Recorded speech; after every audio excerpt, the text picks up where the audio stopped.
And a good day to you, Explorer Nation. John Lynskey here with Season 4, Episode 17 of Looking Back with Lynskey. And this one is special. Never been one like this. We've never had a special guest like this. In fact, we have 3 special guests today. From the great class of 1975, Hall of Famer, former school board president, done so many things at Columbus, Mr. Doug Sawyer. And from the great class of 1998, my former student, good friend, present head of the school board, Mr. Adrian Alfonso. And it's hard to introduce a man who doesn't need an introduction, but if you picked out one person at this school who's done everything it is humanly possible to do, from president to principal, to development, to athletic director, to dean of discipline, to basketball coach, math teacher, religion teacher, Latin teacher, and that barely scratches the surface of his value to this school. It is my pleasure to introduce the one and only Brother Kevin Handibode. Brother, thank you for joining us today. Oh, thank you very much. A real honor. Thank you so much. No, it's our pleasure. And so you've got 2 guys here that you're very close to, and, we worked together for, 40 years, whatever.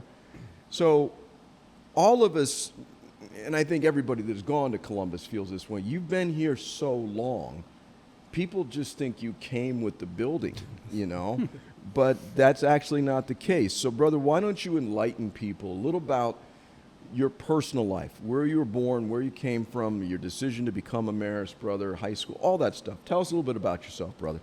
All right. Well, I was born in New York, and then the first 8 years I went to a public school because where we lived in Astoria, Queens, there was no Catholic high school at the time. And then I went to St. Agnes in Manhattan for my freshman year. And I was so impressed by the brothers and so forth that at the end of my freshman year, I went away to our Marist Prep School in Esopus, New York. And that was a school for those that were interested in possibly thinking becoming a Marist Brother. So I went there for 3 years. And then after that, I went to the novitiate and then the scholasticate at Marist College. And then I went out teaching. My first assignment was 1961 at Archbishop Malloy High School. Okay. And I went there for 5 years. I taught Latin, and then the Brother Norbert, who was the principal at the time and director, asked me to be also the JV coach. So I had the pleasure of working with under Mr. Jack Curran, who was a legend at Malloy. Yeah. And I coached the JV, and one of the players I had on my team, I had the JV for 4 years, and we got to the city championship every year, and we won it twice.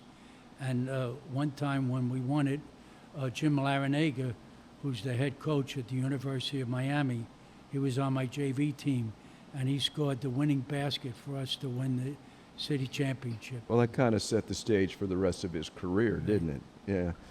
Brother, backing up for a second, your decision to become a Marist Brother, was it a calling that you just felt, or what was it? Well, I was just so impressed by the Marist Brothers and what they did, and I just felt I was very interested in that, and that's when I went to Marist Prep.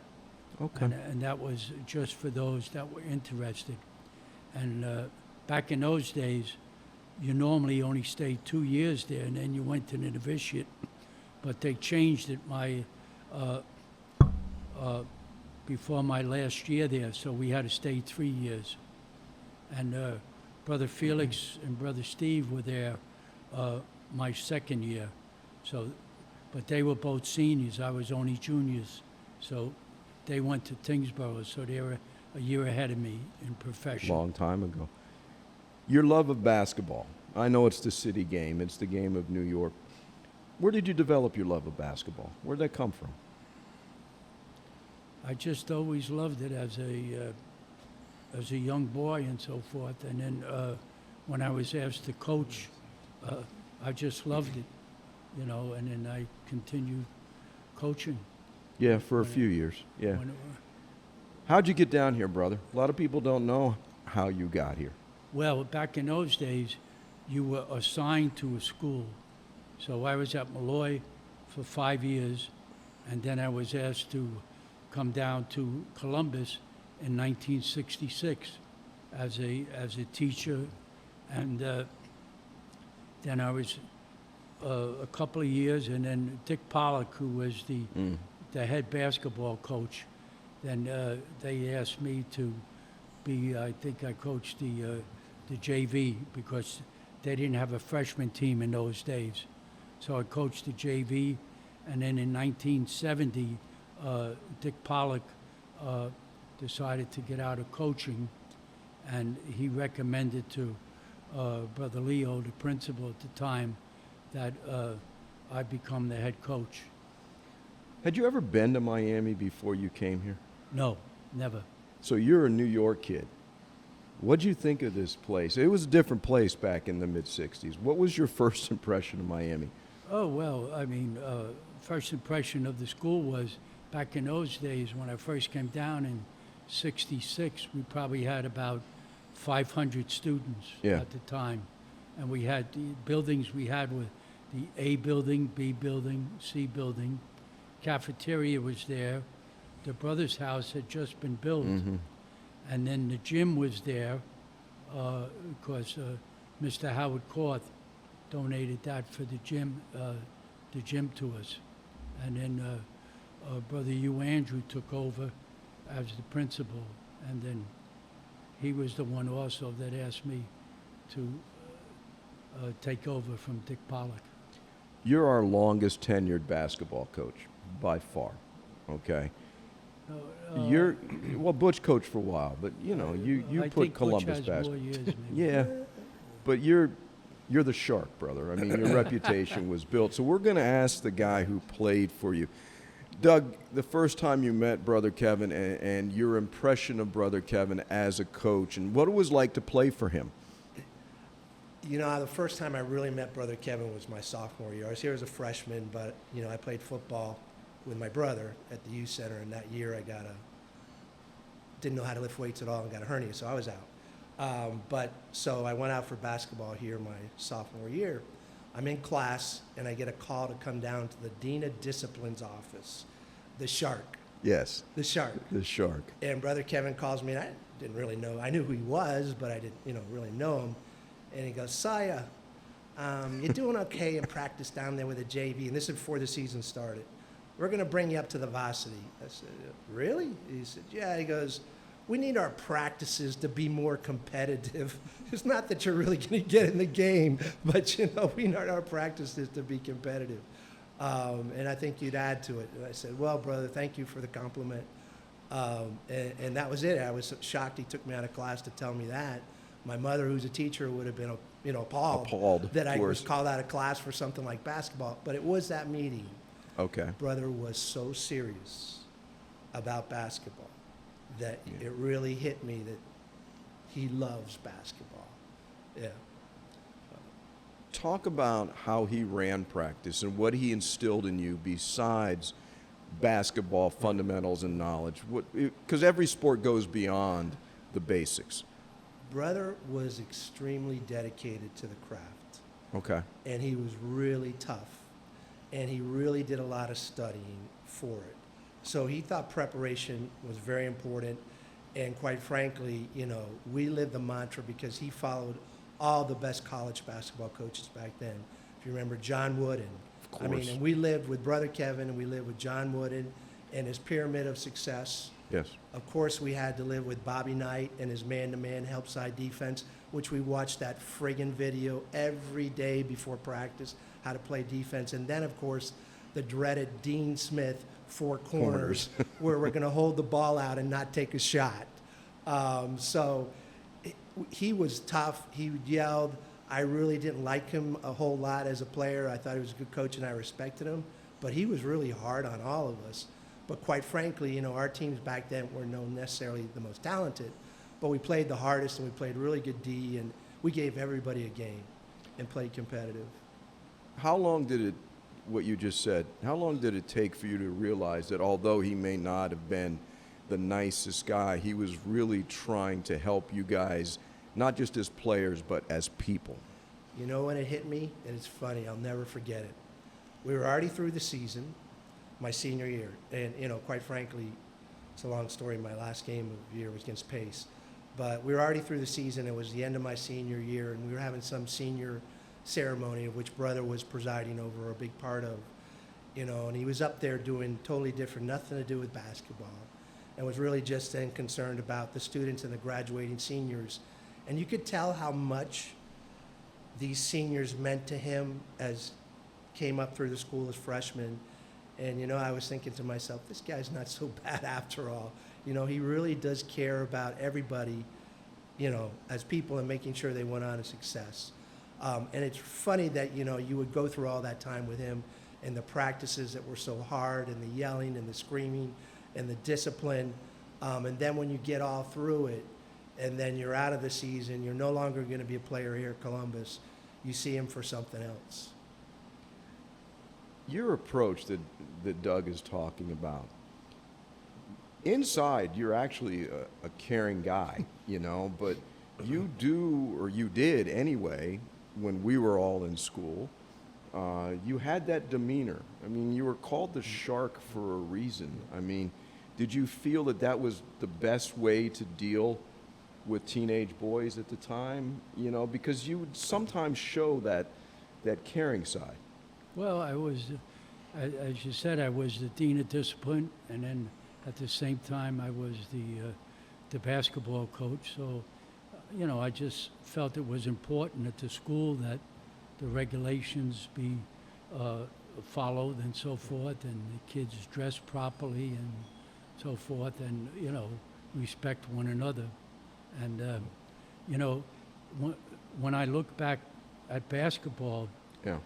I have great admiration for, I mean, all the teams I had, but that team of 1972 that won the district championship against Key West, you know, I had fellas on the team, well, Carlos Jimenez, who's the former mayor, now the congressman, Joe Sands was on that, Tony Yard, Bob Bustamante. Bob Bustamante was on that. Ed Lynch and, was a junior. Pardon me? Ed Lynch. Ed Lynch, was a junior. Ed Lynch, Mark Miggins, Mark and so Miggins, forth. exactly. Yeah. And, you know, it was just, who was it? Tony Yard, Joe Sands, Carlos Jimenez, Bob Bustamante, Bob Bustamante, Mark Miggins were the Mark five, and then Miggins, Ed yeah. was. and, you know, we won that championship, and it was just a great accomplishment because, you know, back in those days, Columbus didn't have much height, Yeah. you know. Right.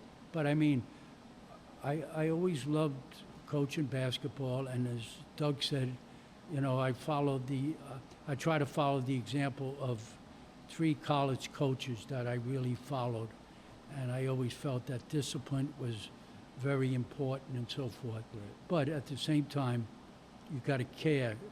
The most important thing is, you know, just as the Marist Brothers say, the mission of our school is to make Jesus Christ known and loved through the Christian education of youth. And, you know, so I've always tried to follow that philosophy, even though maybe at times as dean of discipline or principal, I was kind of stern. At times. You've worn so many hats here. What was it like moving from basketball coach to athletic director? Well,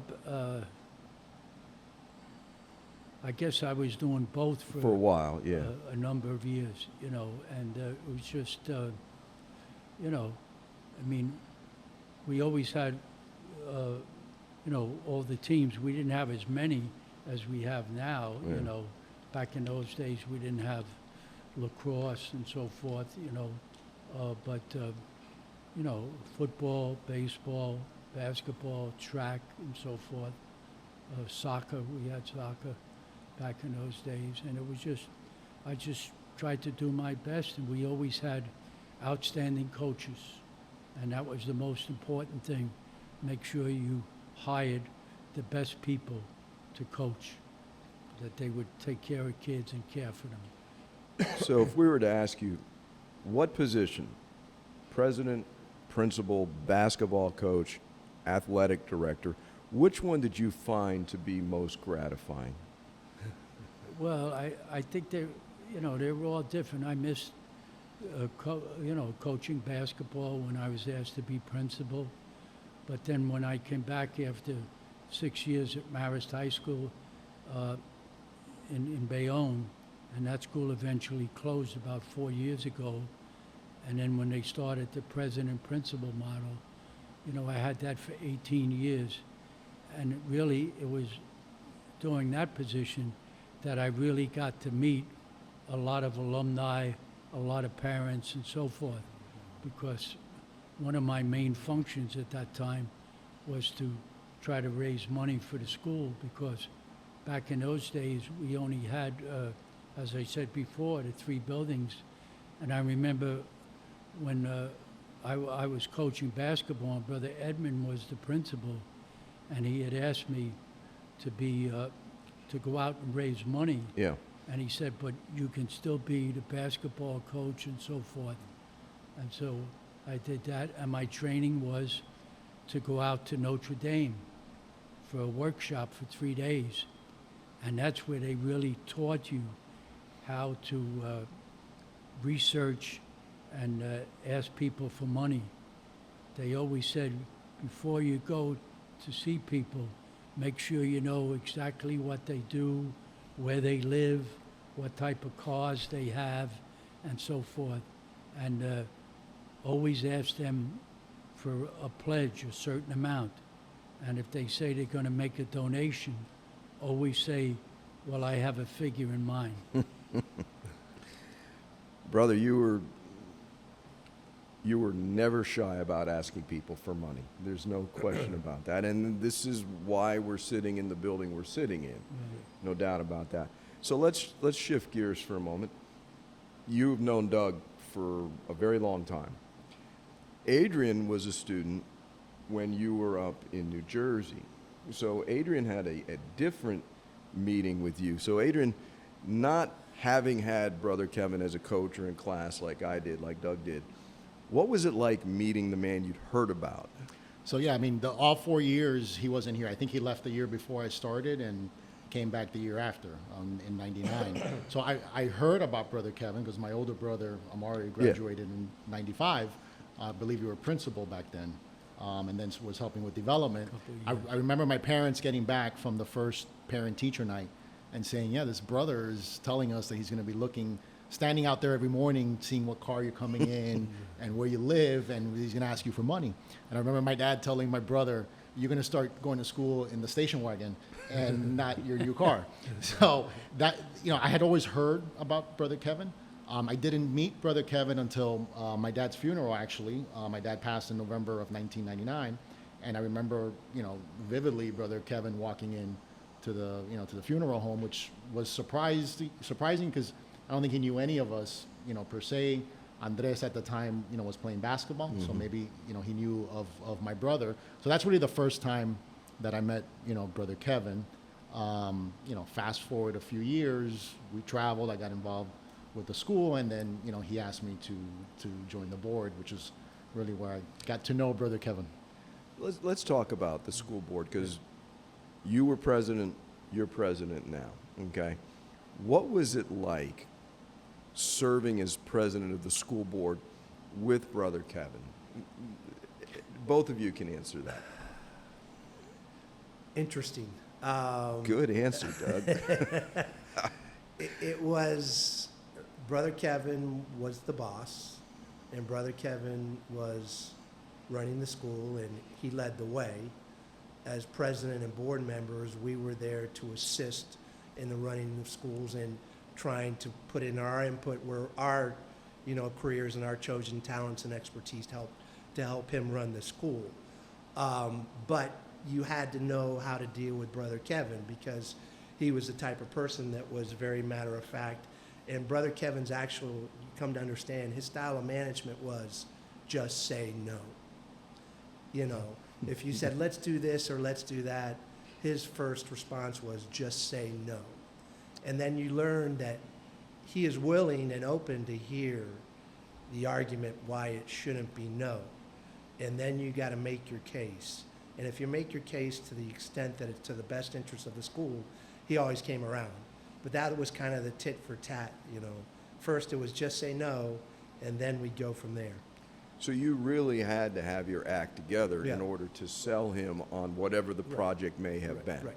You know, not to take up a lot of time here, but this building here is a testament to that. Because if we all go back and think about that, the last really piece of property of ground that we had here to build on was the tennis courts. Mm-hmm. And Brother Kevin really wanted to have a pool, if everybody remembered that. Because over the years, we had good swimming programs, and we never had a pool, and I'm sure there were a lot of parents in Brother Kevin's ear that were swimming parents and saying, Brother Kevin, when are we going to get a pool? When are we going to get a pool? And finally, he thought we had everything we needed, but a lot of us thought, no, you know, a pool would be nice, however, and we had to figure out how to approach Brother Kevin and get him off of the pool idea.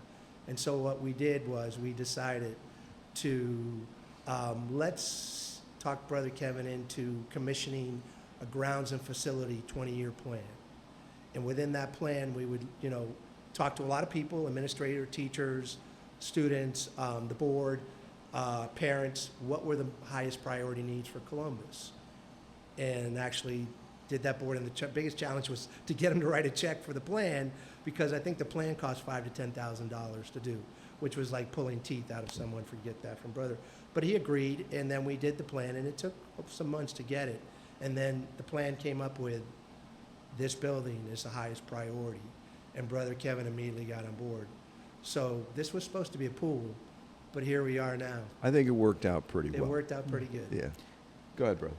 Well, you know, when I look back at all the buildings that have been put up, the person that I hold in great high regard, and he passed away about 5 years ago, was Mr. David Plummer. Mm-hmm.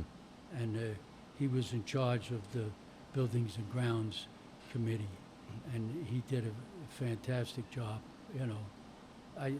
I think we had even almost talked about, since we weren't going to have the swimming pool, we almost talked about, could we have it on the top floor, on the roof? You Yeah. know, that didn't work out.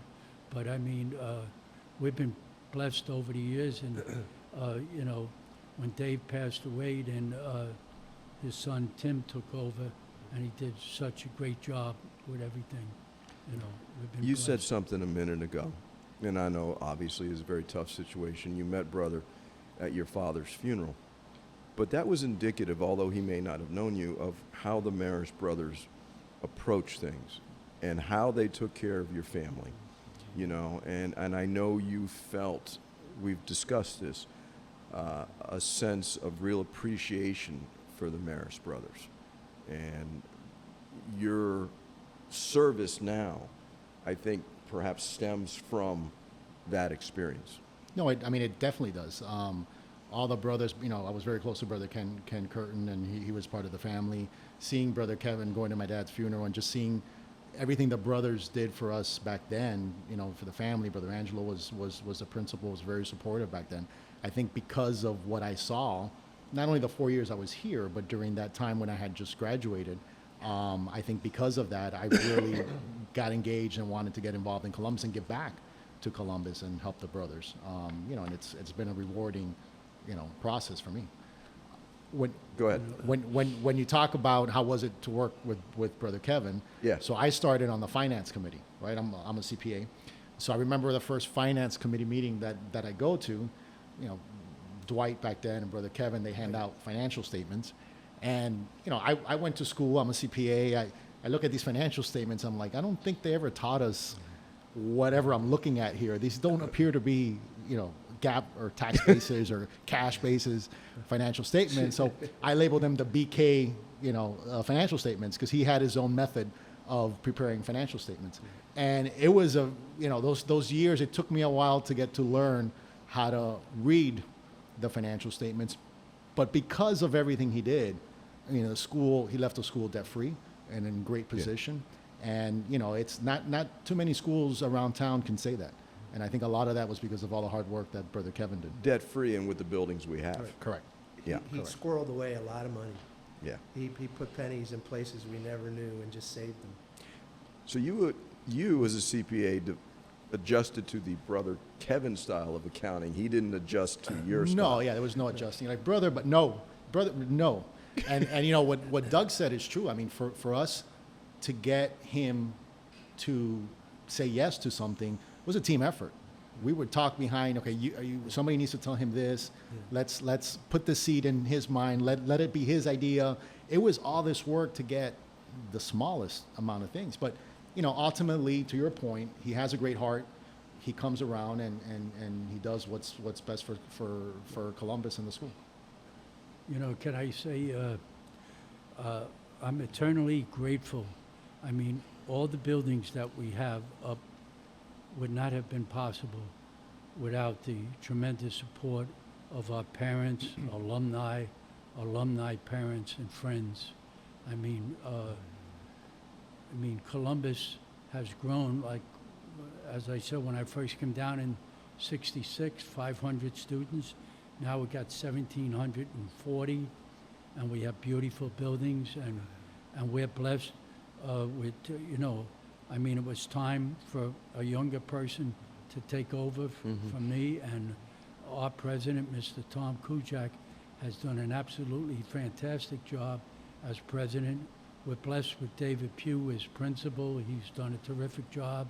The administration has done great work, and we have such a caring and dedicated faculty. I mean, we are so blessed, and the Marist Brothers are so blessed to have such a wonderful school here, and all the great work that everybody has done. And I just feel that, you know, I was a small part of it, really, but I've been here, you know, 51 years. I'm an old man now, but, you know, I'm still working at the school, talking to parents and so forth, trying to get them to help us out, because this building is absolutely beautiful. And it's not the only one. I mean, it's just, You know, while we're talking about the board, I think one of the things we need to give Brother Kevin that I think gets overlooked is the people that Brother Kevin picked to be on the board. You know, it's an unusual, we have all type A driven, successful people there, but they picked people that really loved and were dedicated to Columbus. And the mission, everybody came to the board to work for Columbus and make it better. They weren't there because it was supposed to be a prestigious thing. They weren't there to show off and that they knew more than this CEO or anything else. It was all a working board. It really was a working board. And we all got along, and this guy, he was the guy who picked the people. I mean, it was Brother Kevin's decision, and he picked the accountant, he picked the attorney, he picked Jose Moss, the CEO, Robert Sanchez, the CEO, you know, all people, Patrick Dyer for the IT, which took us to a different level, David Plummer, you know, Mr. Bernhardt, Tim Plummer, you know, all those people that worked hard. I don't want to start naming names because we'll leave a lot of people out, but a lot of tribute is to go to the people that he picked to be on the board, and it was really a working board. And I had breakfast with a professional that does work for Columbus and has to come to the board last week and present to the board. And he has most of the schools, the private schools here in Dade County, and he says he always loves coming to this board because it is the most knowledgeable, the most respectful, the most cordial group that gets things done, which is a tribute to what he got started on, how he picked the board members. Well, the word there is chemistry that you Right, just exactly. used. No different than a basketball team or anything Right. else. If you don't have chemistry, you can have all the talent in Right, the world. right. And it just seems that as the board has changed, Right. that what you referred to, dedication to Columbus, Right. you know, everybody is in this for one reason and one reason, no personal agenda. Right. You know, that has propelled us so far forward. Exactly. Would you agree with that? No, I mean, I definitely agree. I mean, to what Doug's point, you know, when we select people to come on the board, you know, we usually have a good amount of people that want to come on the board, and we select, you know, the ones that we know are going to work, because it is a working board. It's not come to 4 meetings or 5 meetings a year. You do a lot of work in between the board meetings, and a lot of that, to what Doug was saying, was instilled by Brother Kevin. And that charism of what the board is today, the Marist charism that Brother Kevin instilled in the board, is alive and well. And we're really focused on continuing that charism to the younger generation, right? Because there's a big generation of students, of alums coming behind that might not know who Brother Kevin was, never had him in school, he wasn't here. And it's very important that we continue that charism so that the board, in the next 60 years, looks and works like it's working today. One thing I notice about both of you is that his work ethic was applied to everybody on the board, because you guys would be at school sometimes like, these guys work here. You know, you're here as much as I am, Yeah. you know? And it's not an easy, I'm not going to say it's thankless. That's not the right word. But it is something you have to make a commitment to and be dedicated to, you know, and that comes because his work ethic was off the He chain. was 24/7. Yes. Brother Kevin was 24/7. You were 24/7 Columbus. No. You never stopped thinking about the school and what needed to be done. To the smallest little piece of paper in the corner that needed to be picked up, you were on top of it. You know, You if wanna I say, could brother? just Yeah. relay just a couple of stories when I first started fundraising, and I remember the first time I met Jim Bernhardt. I think I walked into, I think it was a McDonald's or something, and I happened to meet him, and we started talking. And since that day, we have been the best of friends, and his family has been so generous to Columbus. And I remember when I first, I was nervous the first time I started going out asking people for money, because I had never done that before. But I remember, I think I told you the story, when I went to see Mr. Anthony Abraham, who lived to be 100, and he was such a dear friend. But the first time I ever met him, I went down to his office, and I told him about the building we were putting up. Brother Edmund wanted to connect the A, B, and the C building. Mm-hmm. And we called it the Abraham Building. The students call it the D Building now. But when I went down to see him, I told him about the building, and he said, okay, brother, I'll make a donation.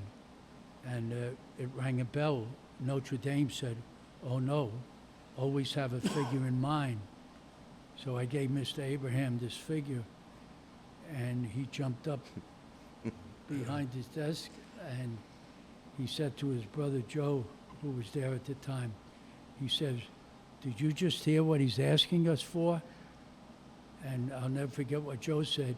He says, Anthony, we have to get to heaven somehow. Oh, that's perfect. And from that day on, when I left there, I was so scared. I went back, I wrote him a letter, and then we talked on the phone. And from that day on, we became the best of friends. I would go down and see him just to talk to him, say hello, and so forth. And his son Tom has been so great to Columbus Absolutely. over the years, and all they have done in Lebanon and so forth. And St. Jude's Hospital, he was involved very much in Mr. Abraham, and Tom has taken over that. So, you know, over the years, I have met so many wonderful people. And one thing I always try to do, if I find out that somebody has passed away and they had a son at Columbus or whatever, or an alumnus has passed away, I always want to make an effort to try to be at the funeral mass, because our alumni and our parents have been so good to the Marist Brothers and to Columbus High School. There's no way we can ever thank them enough, and there's always in our thoughts and prayers. I mean, and people that I have met over the years, it's just tremendous.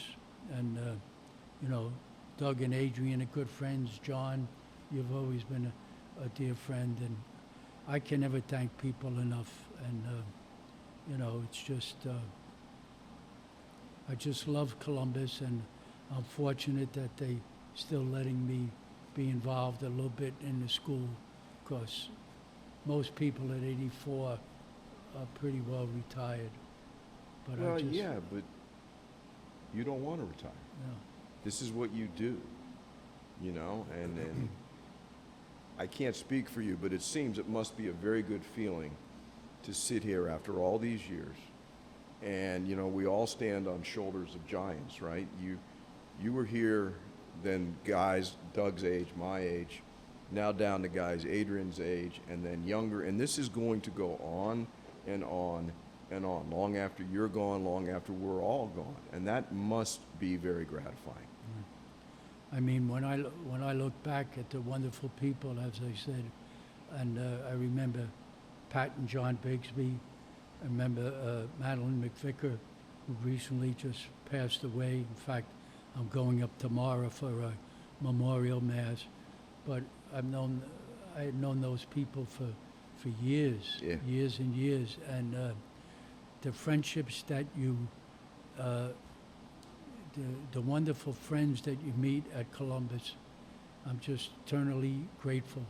And it's so great seeing past alumni that played basketball for me and so forth, and other alumni that have been so close to the school.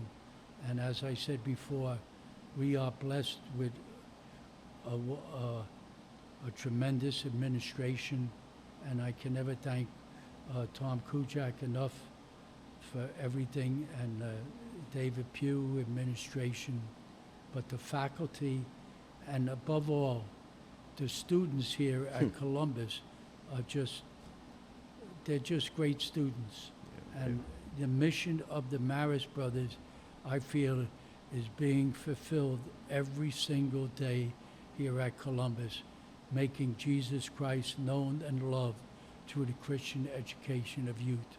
But our students are great, all our coaches. I mean, it's just wonderful to go see a football game, a baseball game, a basketball game, and so any sport, and just see the tremendous enthusiasm that the coaches have, the students have, parents have. It's just great. And It is. I mean, and look at all the state championships that they have won Yeah, over the last we've several done years. okay. And it's unbelievable. Yeah, and the Unbelievable. best is yet to come. Yeah. So I'm going to put you both on the spot, okay, as we're getting ready to wrap up here. Doug, you've known him 50 years, A little while. whatever. What has Brother Kevin meant to you?